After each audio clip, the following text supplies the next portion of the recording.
We've all heard it a million times, right? Breast is best. It's like everywhere you turn. Mugs, T-shirts. I swear I saw it on a billboard the other day. And listen, I get it. There are tons of benefits to breastfeeding, but, and maybe this is just me, but I've been wondering, have we gotten so caught up, in pushing this breast is best idea that we've missed some, like, unintended consequences? And that's exactly what makes this new research so fascinating. It was published in Frontiers in Public Health, and it really dives into this idea that all this breast is best messaging might actually be having some downsides. Okay, so tell me more. What did they actually find? Well, they discovered a pretty strong link between, how much pressure mothers feel to breastfeed and their mental health after they have the baby. Seriously? Yeah. We're talking increased anxiety, more stress, even some signs of, like, birth trauma symptoms. Wow. So even if they don't have any problems breastfeeding, like physically, everything goes smoothly. That's what's really interesting. It wasn't just about actual breastfeeding difficulties. It was the pressure itself, regardless of whether they breastfed or not. No. Or if they had problems or not. That seemed to be impacting their mental health. That's wild. So you're saying even if a mom is breastfeeding and it's going well, just the pressure around it can still be harmful. Exactly. Wow. And that's where the really interesting part of this study comes in. They didn't just look at numbers. They actually talked to moms, and they let them tell their stories. And it's their words that really show us how intense and pervasive this pressure can be. Okay, I'm really curious to hear more about that. What were the moms actually saying? When they looked at all the stories from these moms, there were 4 big themes that really jumped out. Okay. First, they talked about how ever-present this whole breast is best idea is. Yeah. It was like everywhere they turned, from doctors, nurses, family, friends, social media. Wow. It was like this message was inescapable. Yeah, it does feel like, you can't really escape that message. Sure. So I imagine if you're a new mom Yeah. and you're already feeling a little bit, vulnerable, unsure of yourself, I can see how, like, being bombarded with that message could really make you doubt yourself. And it wasn't even just about, like, breastfeeding being, the best. Yeah. It was almost like anything else was presented as, like, straight up bad. Oh, wow. Like you're harming your child if you don't breastfeed. And one mom, this is a direct quote from the study, she said, "I was told if I did not breastfeed, I would not bond with my baby, and that I was setting him up to get sick much more often." Oh, wow. That's a lot. Right? Especially for someone who, like you said, is already feeling a little unsure, a little vulnerable. And a little hormonal. Exactly. Yeah. Like, talk about piling on the pressure. So it sounds like this pressure was coming from everywhere. Pretty much. Was it mostly healthcare professionals or? It was definitely coming from them. But honestly, it was also coming from, like I said, family, friends, even just like random people sometimes. Oh, I can totally see. Like in the grocery store. Yeah. Oh, you're giving your baby a bottle. Yeah. Like, come on. Oh. And it's tough because, I think a lot of these people probably have good intentions. They want what's best for the baby. Of course. But it's like they're completely missing how their words are landing. Yeah. Because it's not really about what's best for the baby if the mom is like miserable and stressed out. Exactly. Which kind of leads into the second theme. Yeah, what's that? Feeling like they didn't even really get to make a choice. Oh, 100%. One mom even said she was constantly denied access to formula in the hospital. What? Seriously? Yeah. They wouldn't even give it to her? Nope. Wow. And she wasn't the only one. So it's one thing to, encourage breastfeeding, talk about the benefits, but it's another thing entirely to, like, remove the option of formula altogether. It's like, where's the informed consent in that? Exactly. We talk about informed consent all the time in all areas of healthcare. So why is this any different? And especially with something like this. Right. When you're talking about feeding your baby. Yeah. It's so personal. Yes. And there's so much emotion tied up in it. Absolutely. So yeah, feeling like you have a choice, like you have some control over the situation. Yeah. That's huge. I bet. So we've talked about the pressure. We've talked about the lack of choice.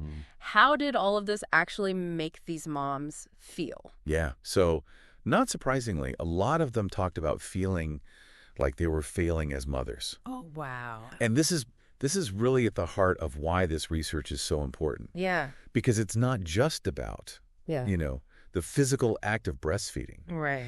It's about how all of this pressure And all of Yeah. these messages Mhm. are impacting these women's mental health, their sense of self-worth, Exactly. their identity as mothers. It's like their self-worth became completely tied to their ability to breastfeed, Exactly. which, of course, that's going to take a toll on your mental health. Very- And it makes me wonder, like, Yeah. how much of that is coming from, internalized pressure? Oh, absolutely.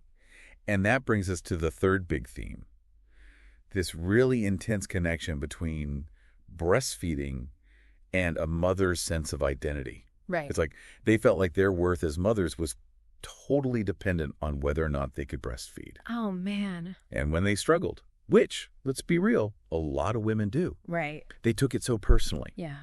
Like it was a reflection of their value as a human being. It's like they were taking all the pressure and judgment and internalizing it, Exactly. turning it on themselves. And one mom even said, this is another quote, "I kept body shaming myself for not having decent nipples to help my baby latch." Oh, my gosh. It's heartbreaking. Isn't it? It's supposed to be about nourishing a baby. I know. But it's become Yeah. this really loaded, emotionally charged thing, So loaded. which I think naturally leads us to the fourth and final theme. And that is, How isolating it can be to struggle with all of this. oh, absolutely. Mhm. So many of the moms in the study talked about feeling alone. Like others just didn't get what they were going through, Of course. especially if they weren't getting support.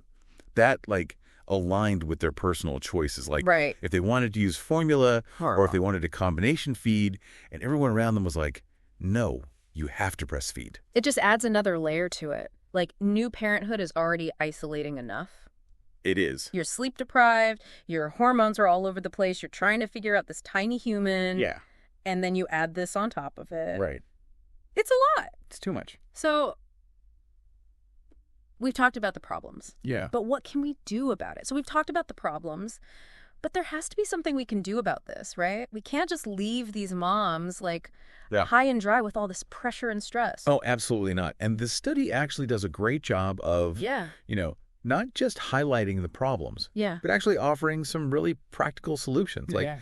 ways we can create a more supportive environment for new moms. Okay, good. I was hoping they'd go there. Yeah. So their first recommendation is basically we need to make sure that parents are getting accurate, unbiased information about all of their feeding options. Okay, so it's about giving them all the information, Yeah. not just a glorified view of breastfeeding. Yes. Like, here are the benefits of breastfeeding. Right. Here are the challenges. Exactly. Here are some alternatives. Exactly. And then, here's how you can figure out what's right for you. Exactly. It's about letting them make an informed choice. Right. Because that's what informed consent is all about. 100%.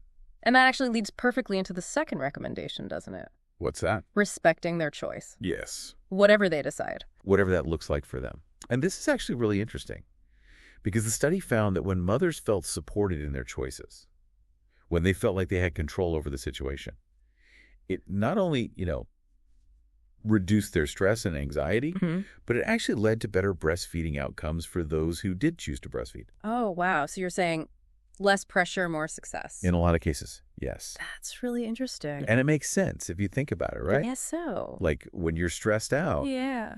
your body releases all these hormones, cortisol, adrenaline. And those hormones can actually interfere with milk production. Oh, right. I forgot about that. So by reducing stress, by creating this supportive environment, Right. we might actually be indirectly improving breastfeeding outcomes as well. That's amazing. I love that. Okay, so we've got informed consent. We've got respecting their choices. What about those times when, even with the best intentions, even with support, breastfeeding just, I don't know, doesn't work out. Yeah, that happens too. Or maybe it's just really, really hard. Totally. So what about those situations? Well, that's where the third recommendation comes in. Okay. And that's about providing more holistic support. What do you mean by holistic? So it's not just about, Okay. having lactation consultants available, Right. which is important. Sure. But it's also about things like mental health resources, Oh, okay. partner support groups, Yeah, that makes sense. addressing societal barriers Right. that can make breastfeeding difficult. Like think about things like Yeah. access to affordable childcare, or even just, more breastfeeding-friendly spaces in public. Yeah, totally. It's about recognizing that. Supporting a breastfeeding mother isn't just about her breasts. Right. It's about her whole life. Exactly. It's about her well-being as a person. It's about treating the whole person, not just the feeding method. Exactly. And I love that because it really all comes down to, like, shifting from a culture of judgment to a culture of empathy and support. 100%. And that's a message I can get behind. So listeners, here's something to think about.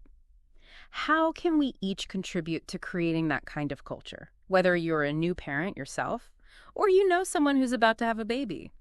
Remember that your words have power. Choose them carefully. And let's all try to create a world where new parents feel supported, no matter how they choose to feed their babies. Beautifully said. This has been such a great conversation. It really has. Really insightful. And I think it's so important that we keep talking about this. So to our listeners, we want to hear from you. Head over to our social media, share your thoughts on this episode, tell us what resonated with you.